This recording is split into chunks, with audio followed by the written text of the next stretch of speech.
नमस्कार, one India Hindi में आपका स्वागत है।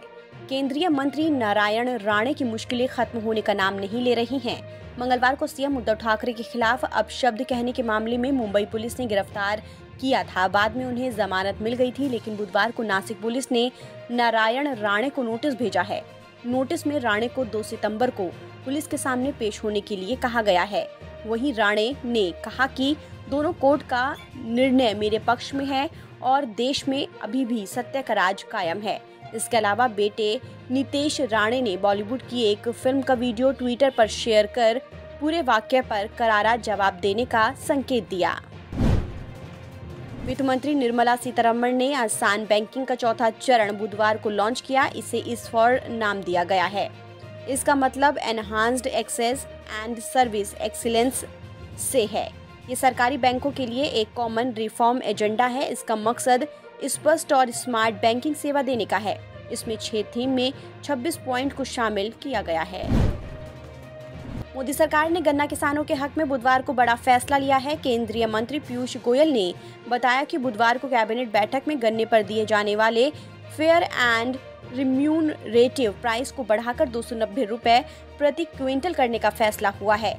ये 10% रिकवरी पर आधारित होगा। उन्होंने कहा कि अगर किसी किसान की रिकवरी 9.5% से कम होती है तो उन्हें 275 रुपए 50 पैसे प्रति क्विंटल मिलेंगे। नेशनल मोनेटाइजेशन पाइपलाइन को लेकर विपक्ष केंद्र सरकार पर निशाना साध रहा है। कांग्रेस नेता राहुल गांधी ने ट्वीट कर केंद्र पर भारत को बेचने का आरोप लगाया है। उन्होंने ट्वीट करते हुए कहा कि सबसे पहले ईमान बेचा और अब #India on sale. Rahul Gandhi के इस तंज पर वित्त मंत्री निर्मला सीतारमण ने राहुल गांधी पर तीखा हमला बोला है। उन्होंने कहा कि क्या मोनेटाइजेशन को समझते हैं। बिहार में कोरोना के मामले कम होते ही अनलॉक की प्रक्रिया भी शुरू हो गई है। मुख्यमंत्री नीतीश कुमार ने राज्य में अनलॉक 6 की घोषणा कर दी है। इसमें लोगों को और रियायतें दी गई हैं। इसके तहत अब शर्त के साथ धार्मिक स्थल, cinema hall, school, college, coaching संस्थानों को खोलने की अनुमति दी गई है। दिल्ली में कोरोना के नियंत्रित मामलों को देखते हुए स्कूल खोलने के लिए बनाई गई एक्सपर्ट कमेटी ने सुझाव दिया है।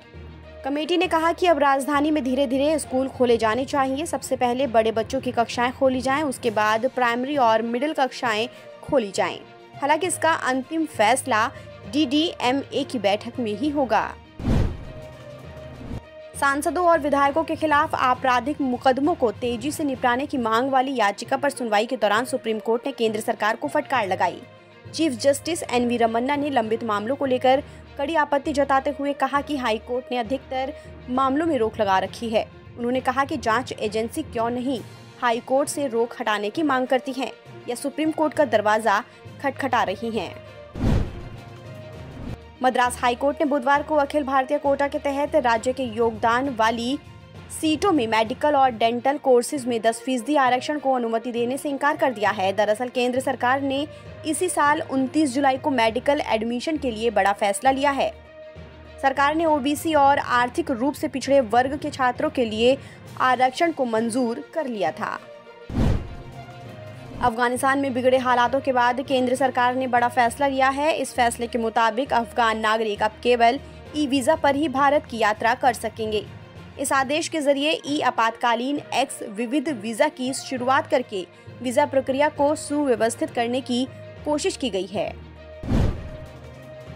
सप्ताह के तीसरे कारोबारी दिन यानी बुधवार को दिन भर के उतार चढ़ाव के बाद शेयर बाजार सपाट स्तर पर बंद हुआ। सेंसेक्स 15 अंकों की मामूली गिरावट के साथ 55,944 के स्तर पर बंद हुआ। वहीं निफ्टी 10 अंकों की बढ़त के साथ 16,634 के स्तर पर बंद हुआ।